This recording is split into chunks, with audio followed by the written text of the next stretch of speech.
afternoon, ladies and gentlemen. Welcome to the Iowa Files this afternoon. My name is David Dubchak, and I am the producer with Conjunction Media. We are happy to be the partner that will help you see the Iowa Files whenever you want to, either live streaming or review Vince's great presentation later on by going to the West Des Moines Historical Society's YouTube and checking it out.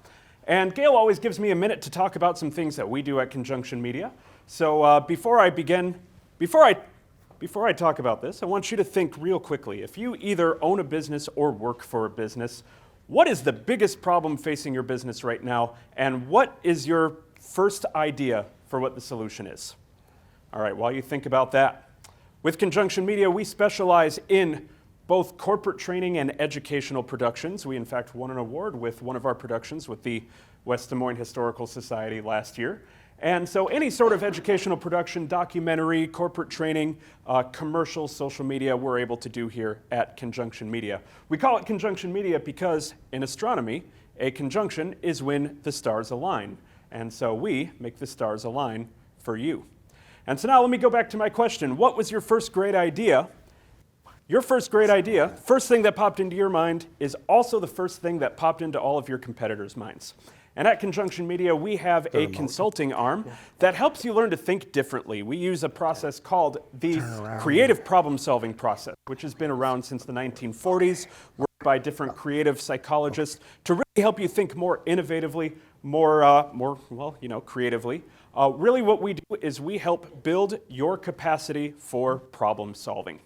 And so this works from the executive level down through every level of organization, help you build your capacity for problem solving. So my name is David. I have information on back, a couple of books, postcards, my business cards, and then our website, conjunctionmedia.com. Video production, corporate problem solving. We'd be happy to talk to you. And ladies and gentlemen, I now turn it over to Gail Brubaker. Thank you very much.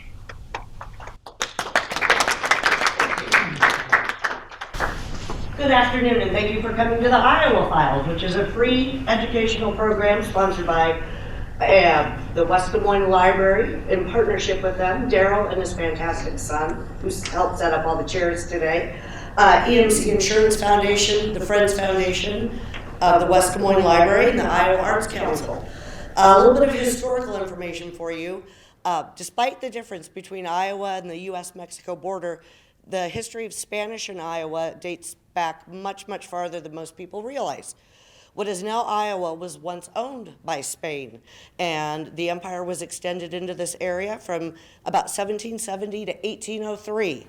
So this can be seen in names like Cerro Gordo County and Buena Vista, which we pronounce Buna, not Buena, the appropriate way to say it. So the history of Latinos in Iowa is very, very long and proud. In fact, Valley Junction was partly built by Mexican workers employed by the railroads, primarily the Rock Island, in the early 1900s. Many of these newcomers to the area first settled in neighborhoods south of Railroad Avenue in a 26-home community that was primarily home to the Mexican workers and the black railroad workers. In the 2019 census, nearly 6% of West Des Moines' 65,600 citizens identified as Hispanic. So they are a large part of our culture, of our society, and one of the people who is recording the stories of the Latinos in Valley Junction is our guest speaker today, Vince Valdez. 32-year veteran of the Des Moines Police Department, lifelong resident of West Des Moines. His fraternal grandparents came to Valley Junction in 1917. His maternal grandparents came in 1933. So he has been working for decades to record stories, interviews, and photographs of those people in Iowa whose stories may have gone untold. So we are very, very proud today to have Mr. Vince Valdez presenting on Latino Lives in Valley Junction.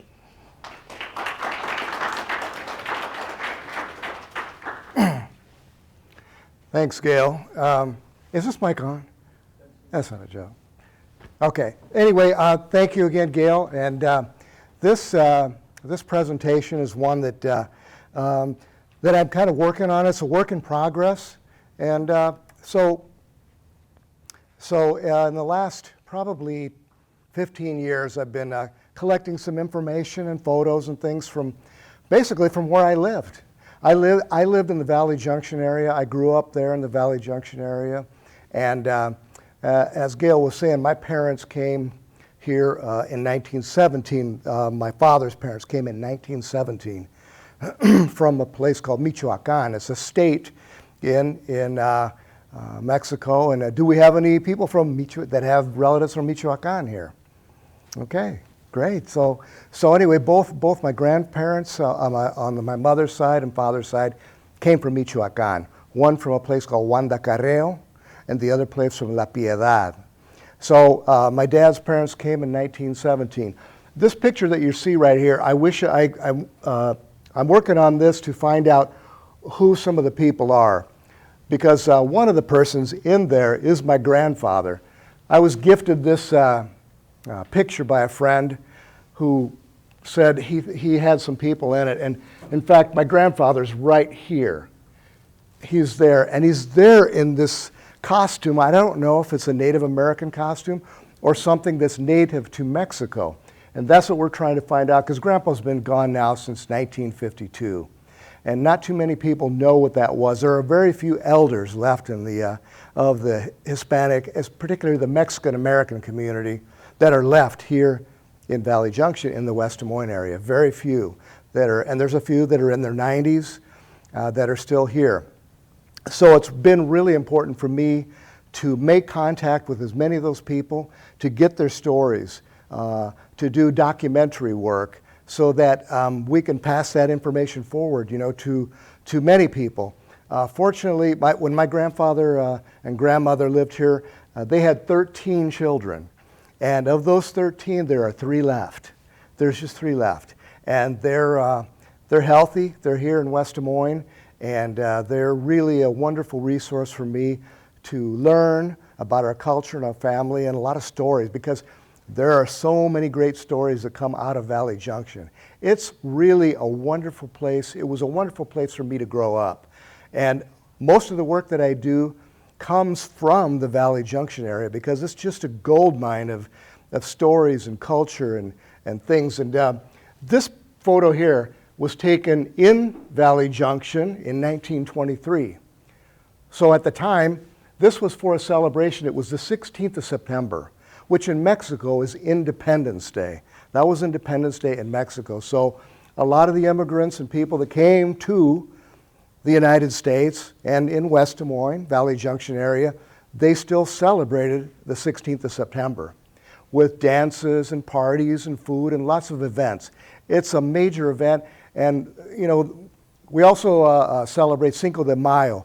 But the 16th of September is much more, it has a lot more meaning to it, because it was Independence Day. Cinco de Mayo commemorated a battle in Puebla. It was the Battle of Puebla, a small battle where the Mexican patriots won in a battle against the French. And it was only one of many battles that led up to their eventual Independence Day. So this photo here is really great. I've cut it down into sections, and I'm getting ready to distribute it to those who might be able to help me find out who they are, because I do know a few people here. In fact, some of my friends that I grew up with, like this gentleman here, they're the Leon family. And so they have quite a big family here. Next to right by my grandfather here in the middle is a man who represents the Diaz family. So all of the Diaz, they're all gone now. So I think there were like 10 of them, and they're all gone now. So my job has been to reach out to those families and get as many pictures, documents, video, interviews that I can, and archive those things. And eventually, little by little, I presented some of that information into projects that I've done for the Historic Valley Junction Foundation, or the Des Moines Arts Center's Day of the Dead, or Dia de los Muertos celebration that we do every year at the Arts Center in October. So a lot of the information that I use for those projects came from the resources that I get from Valley Junction and in Des Moines. Now in Des Moines, okay, I'm doing this a little manually here, so let's see if I can get to the next slide here so we can kind of show. Anyway, okay, play. I might need Gail here in a minute to help me or someone, but whoop, yep, now it's gone. Okay, yeah, so. I'm glad I didn't have anything bad up on my, Yeah. that would have been dangerous. Okay, again, that photo that I was talking about, I blew up, I've got like 3 sections in there that I'm going to distribute to people and see if they know who they are. And to the tech folks in the back, should I stay in front of the mic? I have you, Mike, so you're fine. Okay, good, thanks, because I move around a lot. We are playing. You know, good, thanks. Yes. Okay, and where would the pause be then? Is it just the bar? Just hit the space bar. Ah, that's great. Okay, good, good. Yep, there we go. Now I'll pause it. Okay. Okay, so here's the picture, one of the pictures, the center of the photograph. Again, this is my grandfather here, and we don't know what the story is because I know that the town that he came from, you know, the indigenous peoples weren't the Aztecs. They were someone else called Tarahumara, I think, was the name of them. And they were the ones that came from that area in Michoacan. In fact, they were bitter enemies and foes of the Aztecs. So they were always fighting back in those days, you know, over land and whatever, and resources and things. So we've got the Mexican flag there and the American flag. And I think this picture was taken right down around, I believe it was 6th Street. There's a church there. I think it's 6th and Elm, and we're trying to find out exactly where that came from.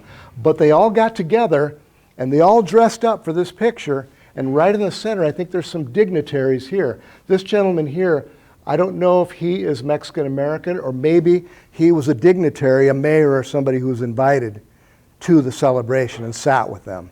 So this is really a wonderful picture.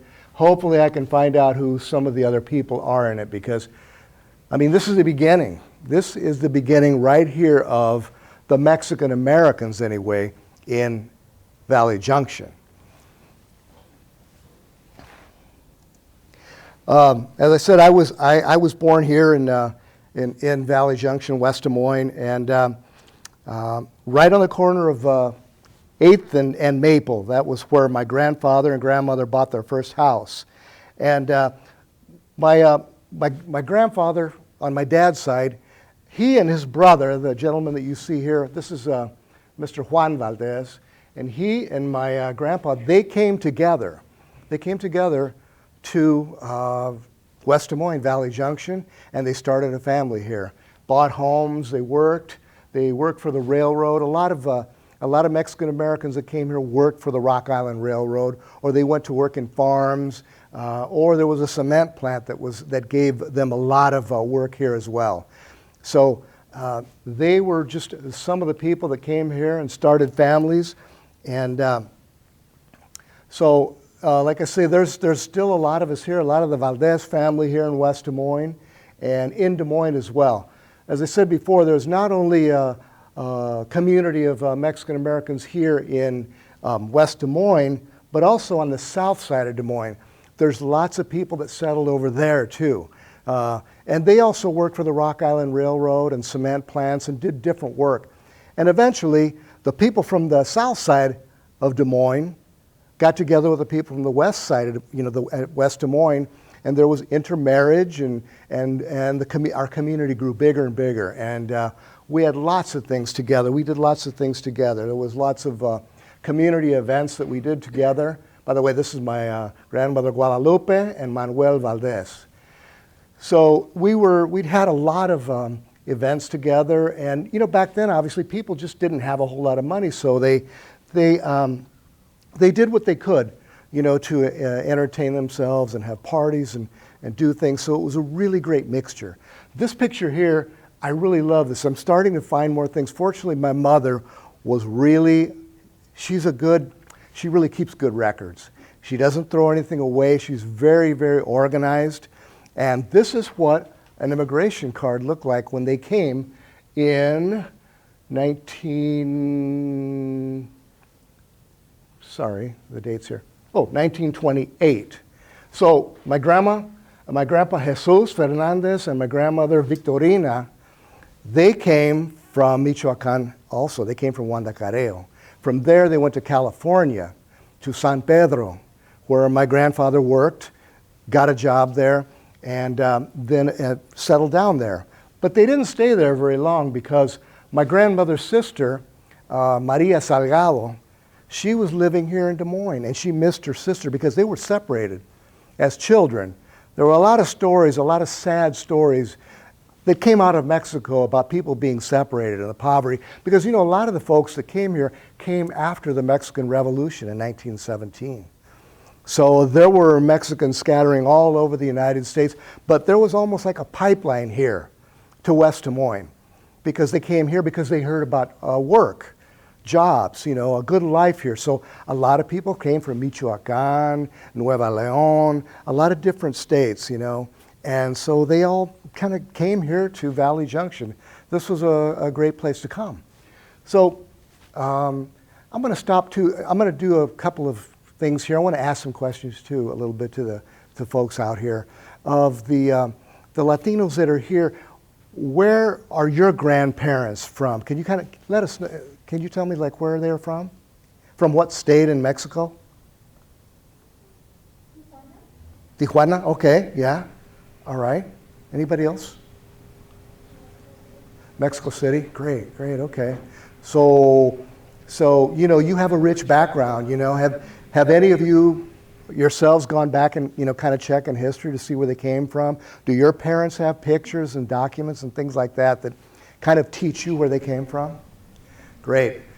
My mother has, like I say, she has a lot of pictures of her ancestors and friends too, you know, just people that she grew up in West Des Moines, you know, because we had Mexican dances and parties and things, and there were people from all over that were even hearing about Valley Junction, you know, that there were some Mexicans that were living there in Valley Junction and come here. So we met a lot of people from Kansas City, you know, Chicago, Omaha, that came here and eventually got to be good friends and created a bunch of different events, sporting events, music events, all kinds of things. So Valley Junction was really happening. I mean, there was a lot going on here. It was a great place. For me, it was a wonderful place to grow up because the neighborhood that I grew up in was so diverse. You know, the Mexican Americans that came here, the African Americans that were here before us that worked the railroads and farms and things, they were here before us, and we became very, very close in this little tight neighborhood that was probably 14 blocks long, but only about a block wide. And we were all right there, and it was just a wonderful place to grow up.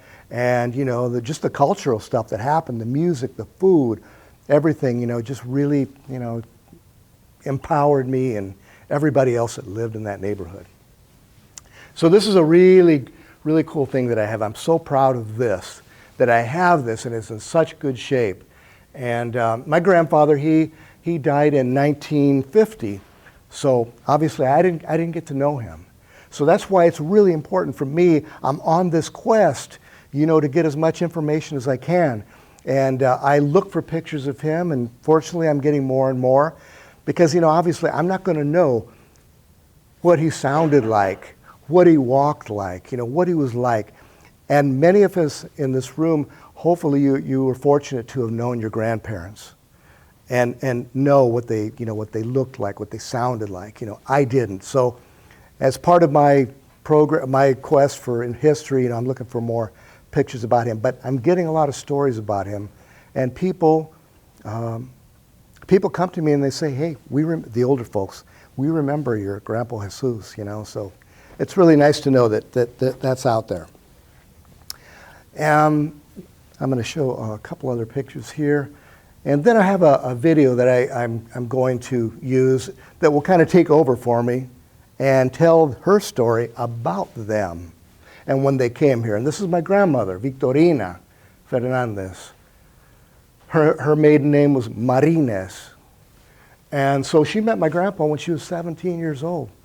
And my mom tells me the story that Grandma, she didn't know anything. She didn't know how to cook. She didn't know how to clean. Like I say, she came from kind of a sad background, you know. And so my grandpa and her got married. He was older, and he was a good man. Good father, good husband, good worker, good friend. He taught her how to do everything. He taught her how to make tortillas. He taught her how to cook. He did all of these things. I mean, my grandpa was a Renaissance man. He was a musician, a barber, a cook. He could dance. He was a wonderful man. He was a musician. He played violin, a guitar, and sang, and played with a lot of musicians. This picture is of when he was in San Pedro. This is a picture of a bunch of workers that worked in a fish cannery in San Pedro. So he was working there and living in San Pedro when my Aunt Mary, his sister-in-law, said, you guys come to West Des Moines. It's safe here, it's clean here, there's good work. They came. They came here in 1933 when my mother was 3 years old.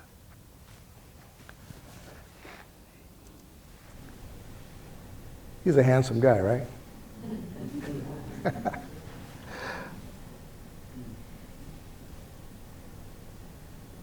Okay. A lot of Mexicans worked the railroad. That was the main job. They came here, you know, worked the Rock Island Railroad, and a lot of them lived across the tracks. We call it across the tracks in West Des Moines. Because right here in Valley Junction, there's a street, for those of you who don't know the Valley Junction area, where the railroad tracks are, that's called Railroad, just to the south of it.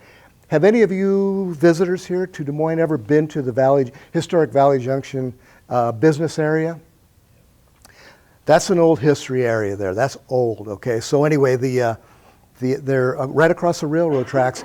Like Gail was telling you, our presenter, or the lady that introduced me said, across the railroad tracks that's where the Mexicans and the African Americans and some white people lived back there. A lot of them that worked for the railroads.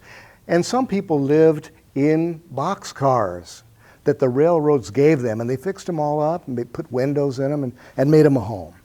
So my grandparents, they lived in a boxcar. And so life was it was poor, it was simple, but like my mom always used to tell me, we were happy. Even though we had nothing, we were happy. And I'm going to let her tell the story.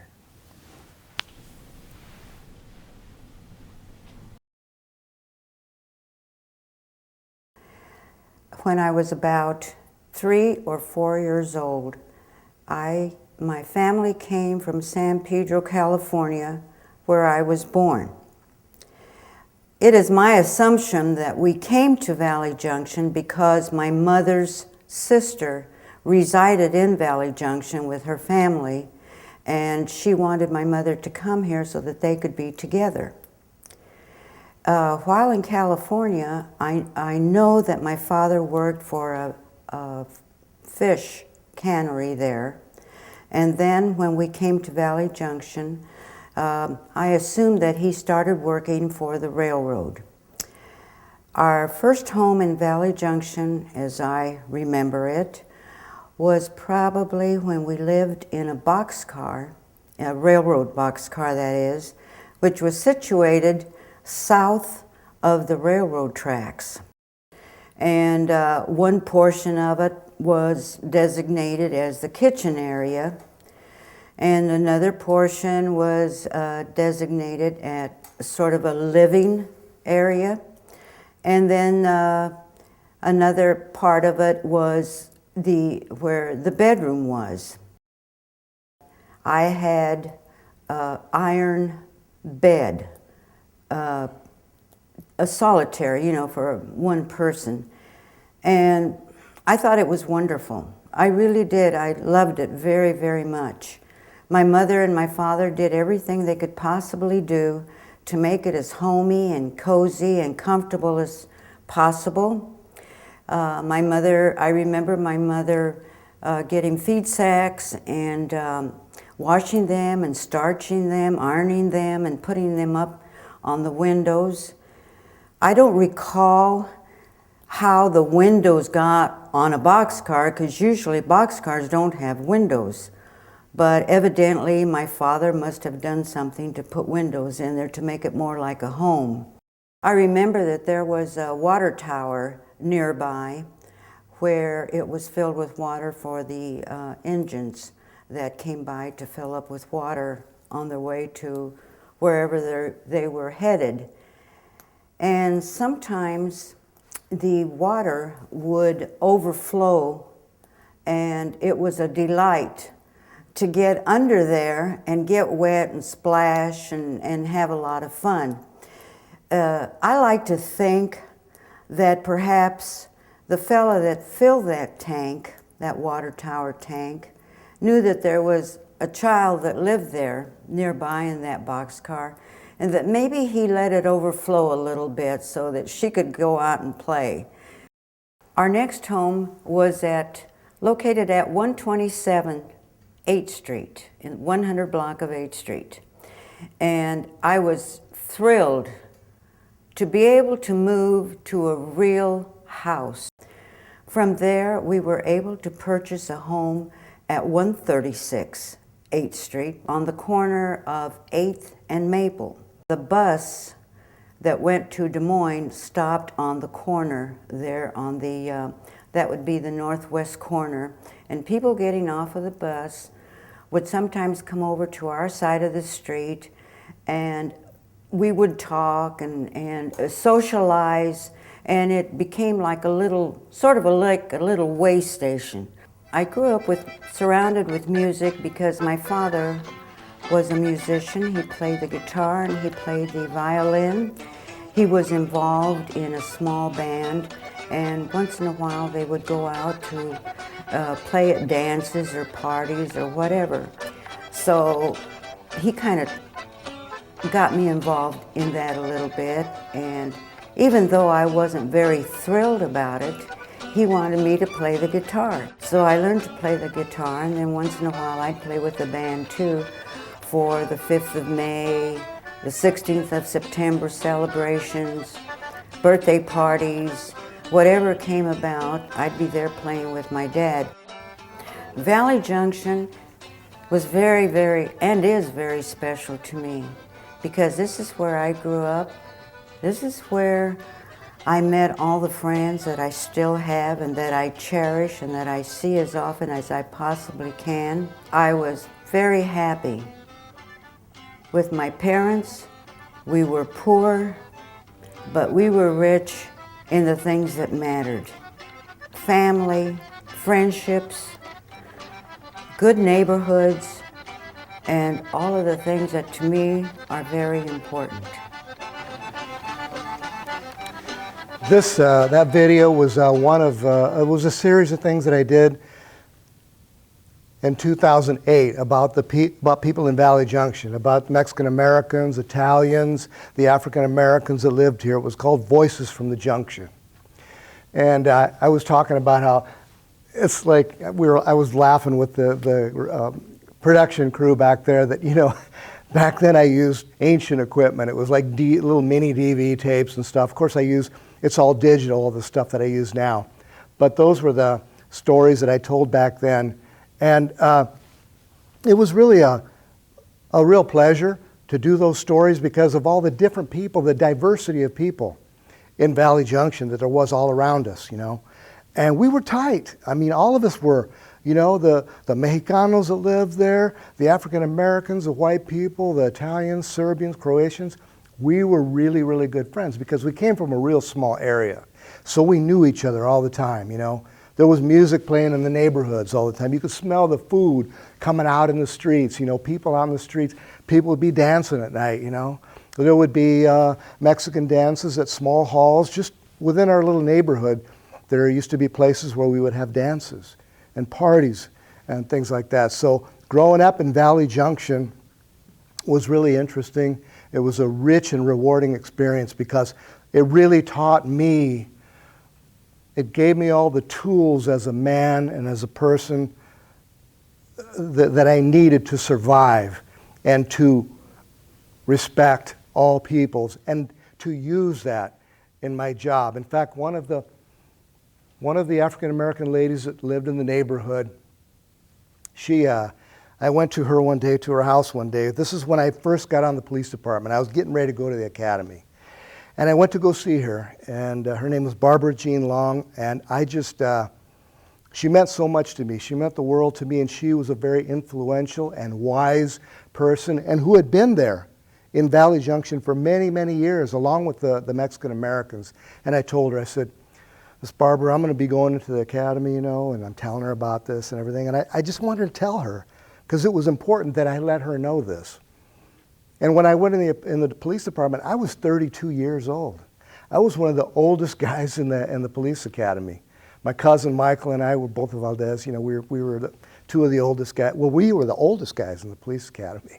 So anyway, that's another story. They called me Grandpa there. That's okay, but I could outrun and outbox a lot of them, guys older than me. But anyway, so I told Mrs. Long, I said, I'm going. And you know, I'll never forget. We were sitting on her sofa, and she said, Vincent, she goes, you know, I'm proud of you, and I want you to do good. You know, we're all behind you. But remember, when you go to work, a lot of people, they're not going to know you like we do.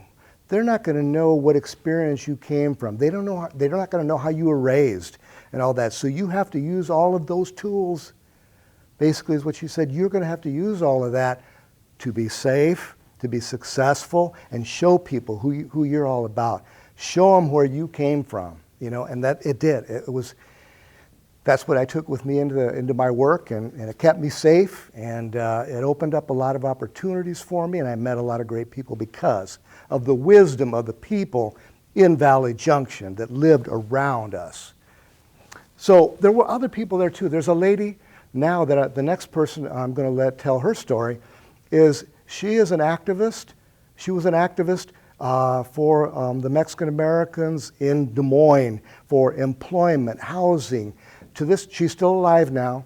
In fact, she is 94, I think, and she's still active. She's still working.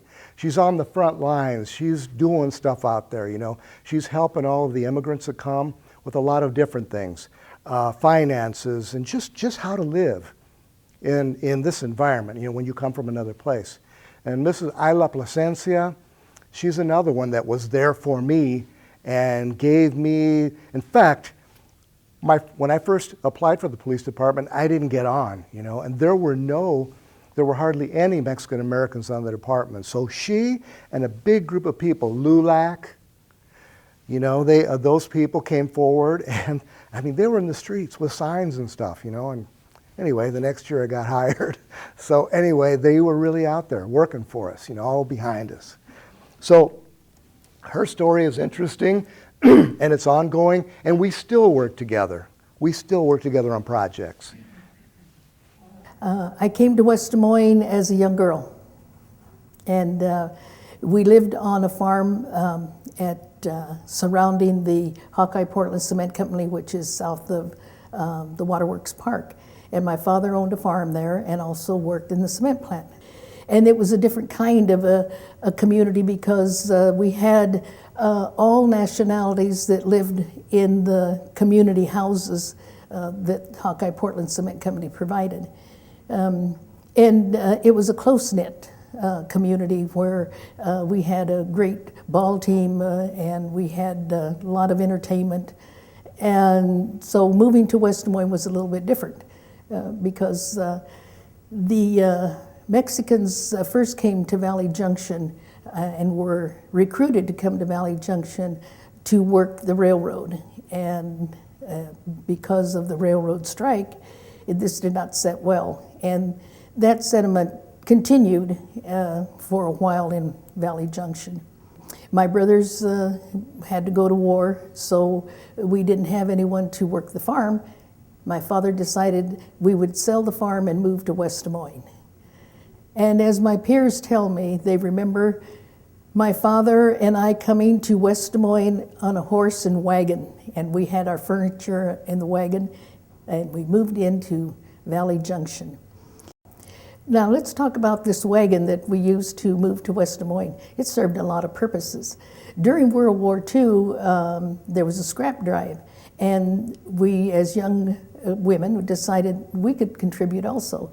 So we talked my father into loaning us the wagon and horse, and he is the one that guided the horse, and we would go along picking up scrap metal.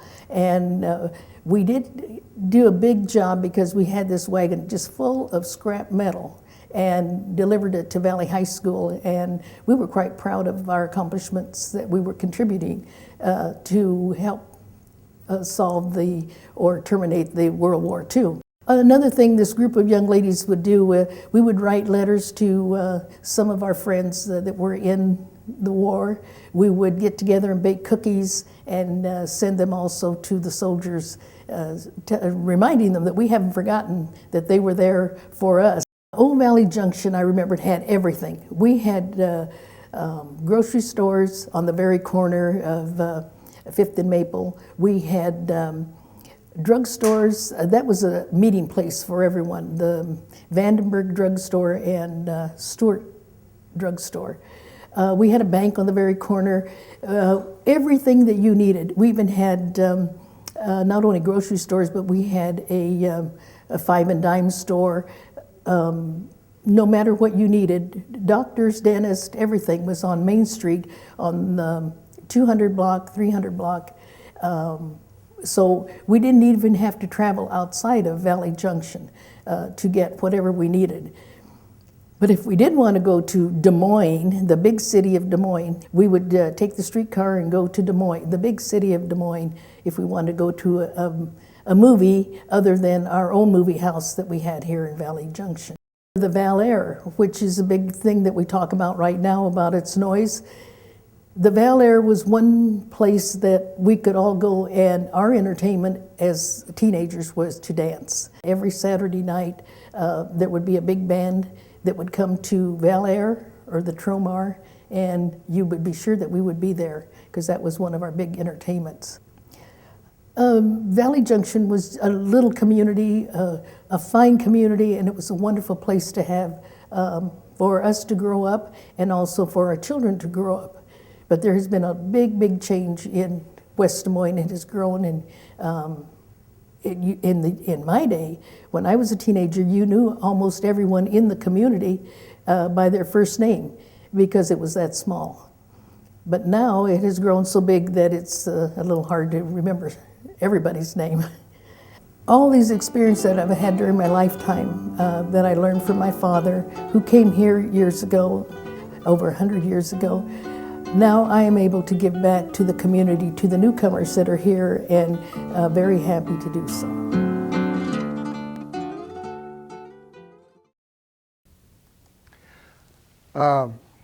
Isla, as I say, Mrs. Placencia, you know, she's still active. She goes to her office every day and helps a lot of the folks that are coming here from all over because she speaks Spanish and helps them with all kinds of paperwork and stuff. And when she, I don't know if you noticed, there was a black and white picture and it showed a movie marquee and the word says Bataan on it. Did anybody see that? Her brother was captured by the Japanese in World War II. He was a prisoner of war. The Japanese captured him, and there's a famous story. It's called the Bataan Death March. Her brother walked 80 miles. All of these American prisoners, Filipinos, marched in this, they went somewhere to another prison. So they marched him from one place where they were captured to the prison where he eventually went. And her brother was one of those persons who died as a result of the Bataan Death March.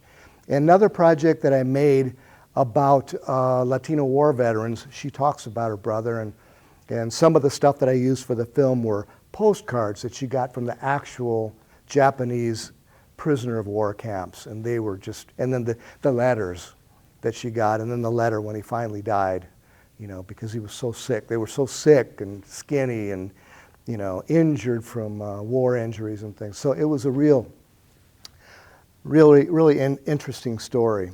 And then she talks about the Valley Ballroom, which is still here in West Des Moines. That was a place where we would have these huge Mexican wedding dances and quinceañeras and all kinds of stuff, you know, like that. And a lot of good times there. There aren't too many of those anymore, but those were some good times. Those were really great times. So I just want to recognize somebody out in the audience, Rochelle Long. I'm out here, that's her mother is the lady that I was talking about that gave me her blessing and her guidance when I went into the police academy. So Rochelle, as family, and we've been friends since, you know, I mean, since I can remember. I can remember going to her house, sitting in the living room, you know, with her brother Stevie, and my dad would take me over there. So the Long family was really, really tight with the Valdez family and the Mexicans in West Des Moines. We were great friends, allies. We had some good times. This next little piece here. Well, first of all, I'm going to stop and see, are there any questions before I go on to the next thing? Because this won't be really long, and we can still have some questions afterwards. But there's some visitors here from Ottumwa and Centerville, and I don't know where else, students, right?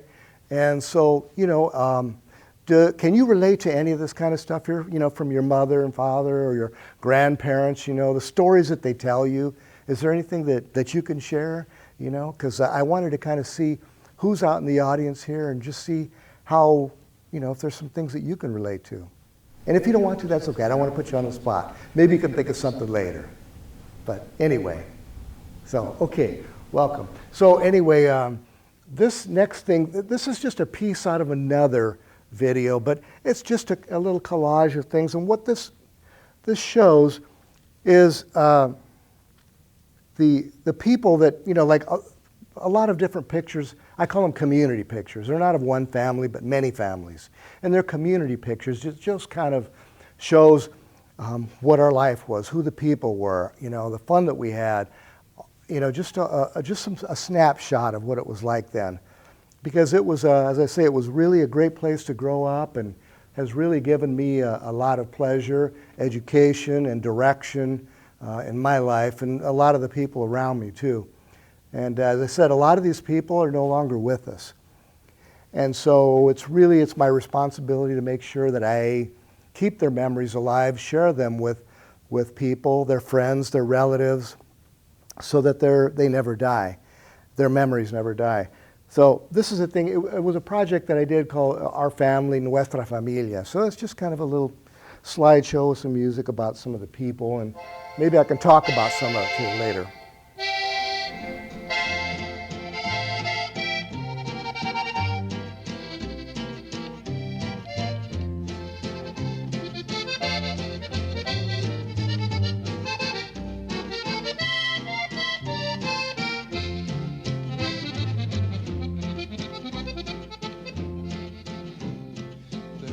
Una pena clavada como puñalada en mi pensamiento, como carcajada que se hace lamento, como si llorando se rieran de mí.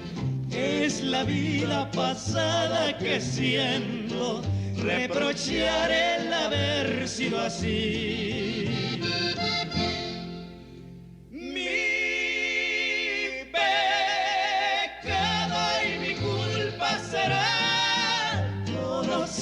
Demasiado el dolor y las penas y los desengaños que por tantos años me ha dado el amor.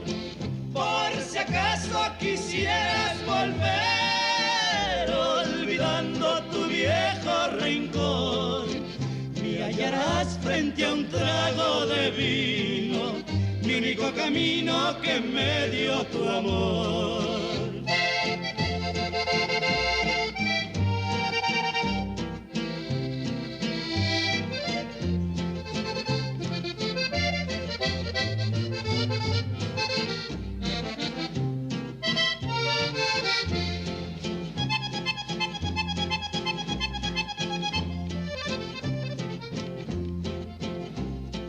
En mi jardín un jilguero se murió primero, quien no comprendiera, se secó la fuente que nunca debiera, y una madre selva también se secó. Mi cariño como ave agorera, sin besarme también me dejó.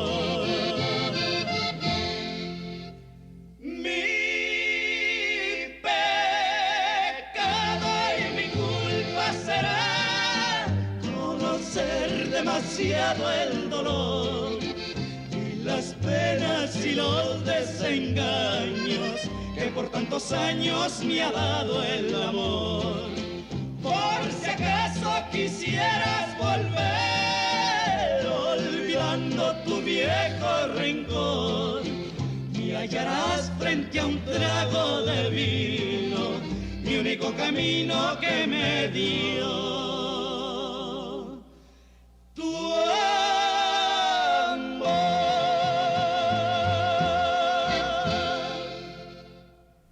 At the end there,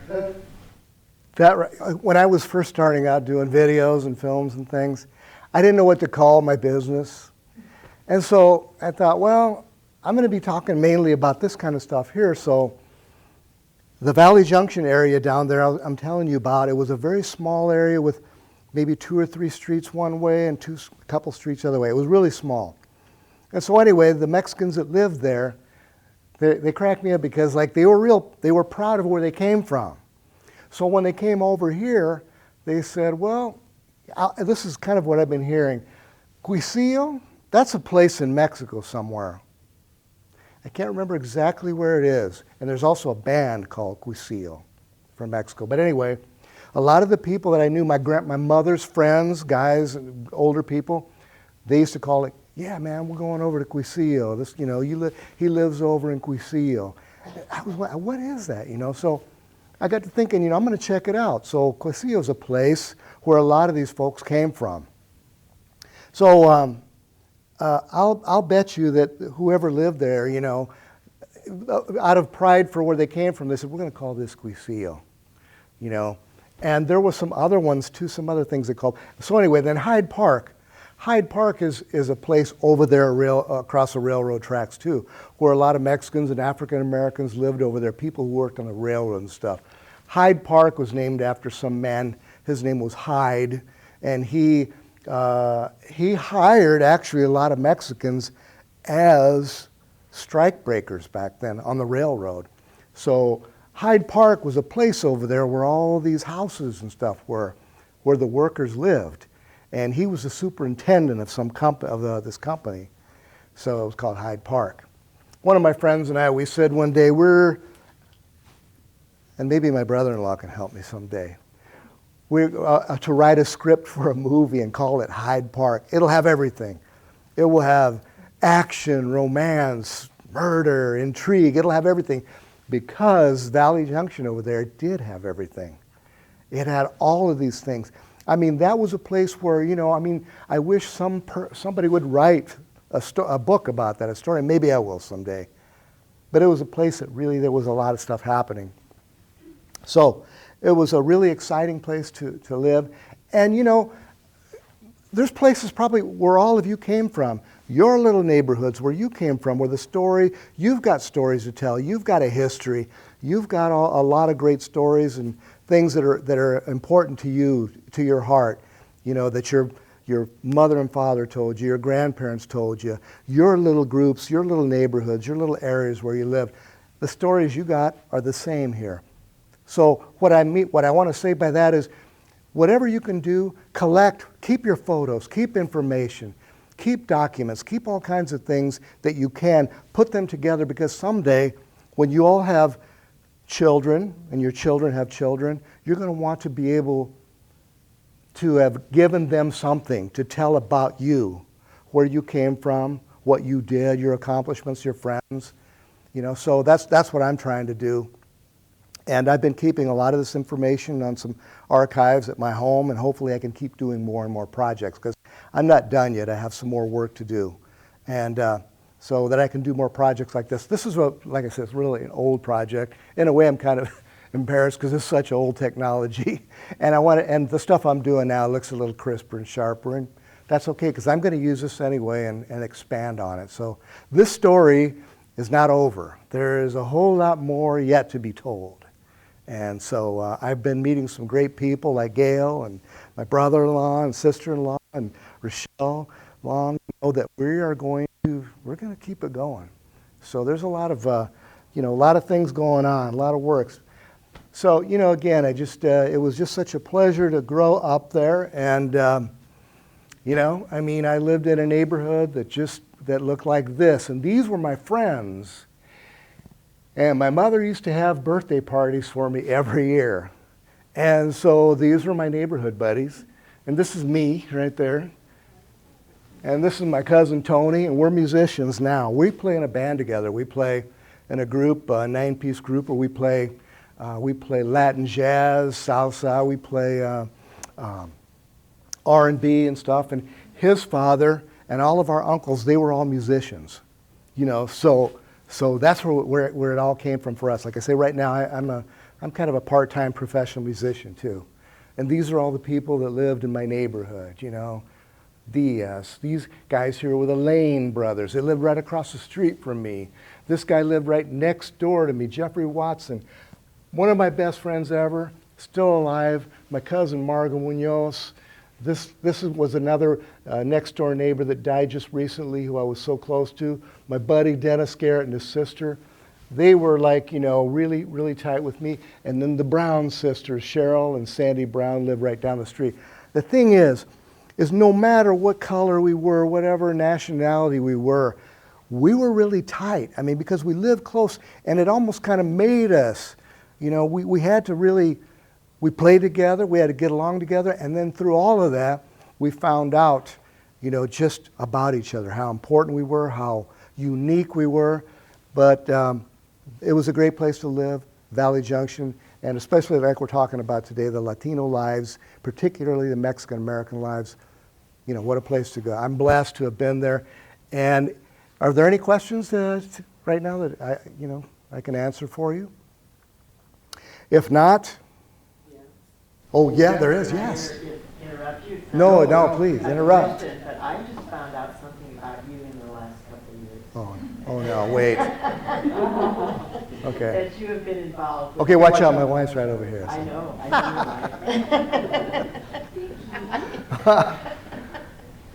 Yeah. That you were very involved with the Day of the Dead. Yes. And can you tell a little bit about that? Oh, sure. Yeah. You have got some friends of mine now. We are doing it every year. Oh. Within our with a small group. Okay. Well, this year we had 8 of us, and the first year we did it, we actually went up to my husband's grave and had a tequila drink.